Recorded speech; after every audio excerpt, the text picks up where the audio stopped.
What's going on, guys, and welcome back to another video, and welcome to your daily news report and economic update for Tuesday, July 5th. Hopefully you guys had a wonderful 4th of July weekend, had an incredible day yesterday, but let's get down to the update for today. First, I want to talk about Social Security, and this entire video is really going to be about Social Security and what's going on. I want to talk about the $2,400 yearly boost or that $200 monthly payment.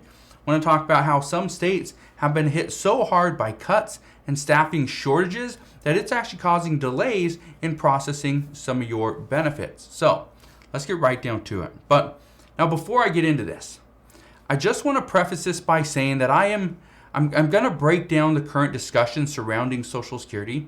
Okay, I want to outline the states that are seeing the worst assistance. I want to talk about the current state of the $2,400 boost, and also break down President Biden and his plans moving forward. Now, some of this information I understand could be repetitive, but I assure you that there's new information that has come out over the past couple of weeks. So let's get started on that. And all I ask is if you can just spend 2 seconds, go ahead, hit that like button, also consider subscribing, but share this video with your friends and family on Facebook so they too can stay updated as well. Now, let's first discuss how some states are not providing the assistance that they need to. I want you to look at this chart right here. This chart, this shows the changes in staffing at Social Security Administration by states. Look at this, okay? States with more than a 20% decrease in staffing. We got right here, Washington State, and I'll just read you the list up here. Okay, but look at this. Here are the 10 states right here.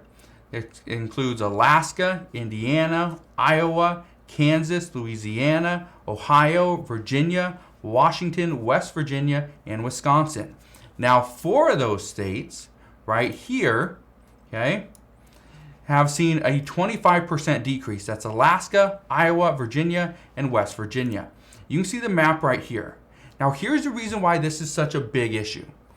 The reason why this is a huge issue is these staffing shortages, these budget cuts. These are causing additional delays in processing. And this also creates additional delays in things like just answering a question. Maybe you call your Social Security office and all you want to do is ask a simple question, but nobody picks up the phone. You cannot get a hold of anybody. That's a huge issue. That's a major issue. And I know a lot of people are saying that they try to call in, they try to get their questions answered, but the problem is nobody picks up. They're on hold for 2 hours, right? And that's something that we've seen. But again, keep in mind that right now, and just to give you an idea, in 2021, the Social Security Administration, they fielded over 31 million calls.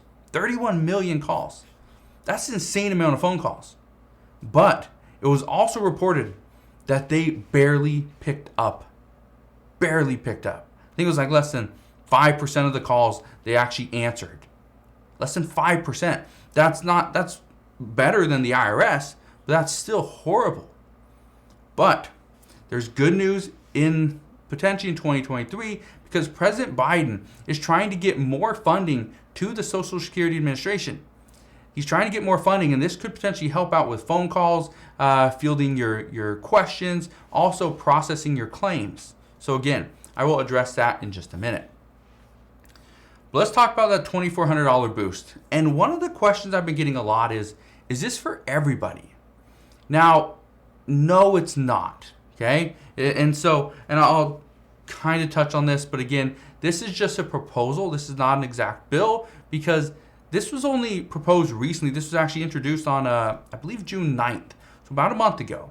It was introduced by U.S. Representative Peter DeFazio. He's a Democrat out of Oregon, and also Senator Bernie Sanders. And he's an independent who sides with Democrats. He's out of Vermont. Now, this bill would actually provide Social Security recipients over the age of 62 with, in 2023 though, you gotta be over the age of 62 in 2023, you'd get an additional $200 per month. Now currently, monthly Social Security checks are on average about $1,658. So meaning a $200 increase would represent about a 12% boost. 12% would be a huge win for Social Security recipients for the mere fact that inflation is currently 8.6%. So this would put Social Security recipients ahead of inflation. We don't see that often. Even with the 5.9% cost of living adjustment for 2022, when we got to 2022, we already had 6.5% inflation. So Social Security recipients were already underwater with inflation. And again, that's a huge issue. But here's where things get a little iffy. This is where things get dicey on this bill and why stuff for Social Security isn't getting passed. And it actually has President Biden to blame for this. Now, in order for this bill to pass, it has to secure the funding. This would actually become funded by increasing the Social Security payroll tax. Currently, we have a income limit of $147,000 per year. That's what you get taxed on. The Social Security tax is taxed on that amount.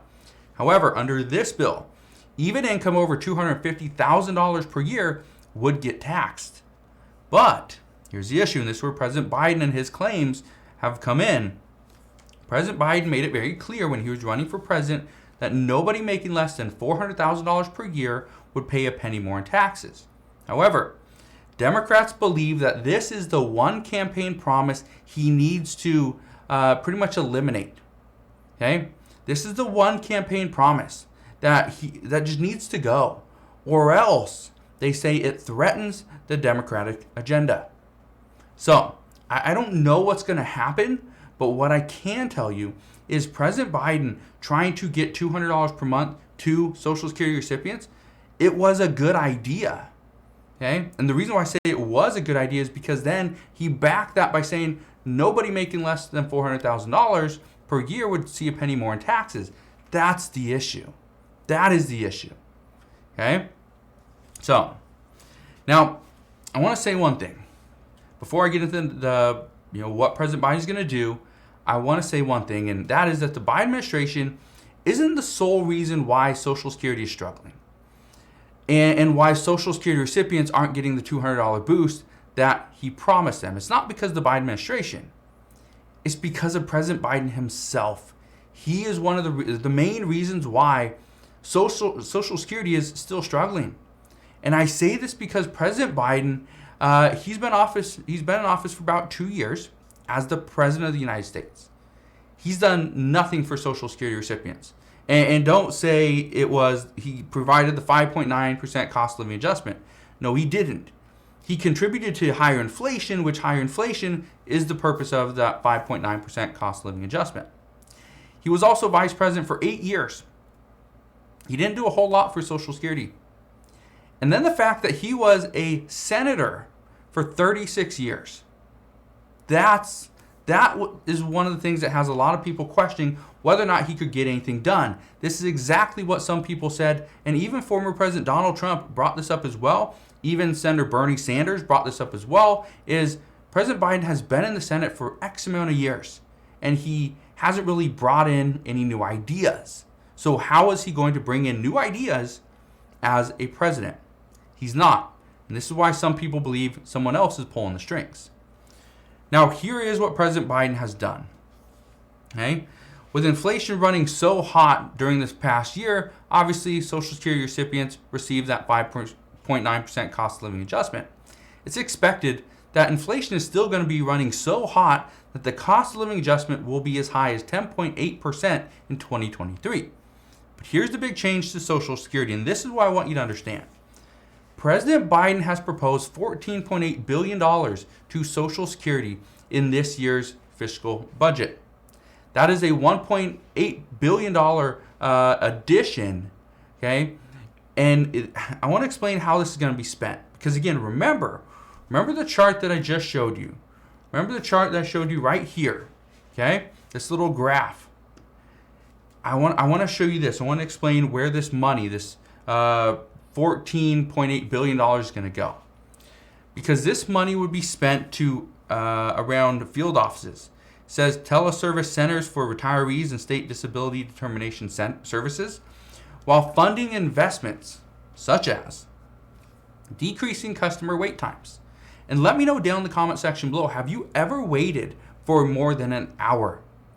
I can personally tell you, for me, even if I had to go into a dentist's office and I have to wait more than 5 minutes, I'm leaving. I'm gone. I'm not going to wait. If I have to go to a doctor's office, which I have an appointment, and I'm not in within 5 minutes, again, I'm gone. I will leave. I will not sit there and wait. That's just for me personally. Now, here's the other thing. I know people that will go to a pharmacist and wait for an hour or 2 hours for medication. That is life or death. So obviously you have to get it. But again, this amount of money is going to help decrease customer wait times. I think that's needed. And let me know again, have you ever waited more than an hour for anything at a Social Security office or even on the phone? Let me know down in the comment section below. This money would also fund investments like better outreach to people who are hard to locate, simplified application process, modernized information technology systems, improved 800 number access, again, huge, improvements to online services, again, that's a big one because that's where everything's been going over the past 20 years. Obviously, we need to invest into online services. And then it says the remaining $224 million goes to program integrity, responsible spending initiatives, and investigation and prosecution of fraud. That's what's going on there. Now, the reason why I wanted to bring that up is mainly because of this one reason. President Biden has not been able to get much done, but he is trying to get an additional $1.8 billion set aside for Social Security. Do I think this is going to pass? I don't know. I honestly do not know. We will see, but as of right now, the issue is that Congress cannot get anything done. They can't agree on anything. And this is one of the reasons why this upcoming midterm election is huge for Democrats. As of right now, the expectation is Democrats are going to lose, and they're going to lose by a pretty deciding number.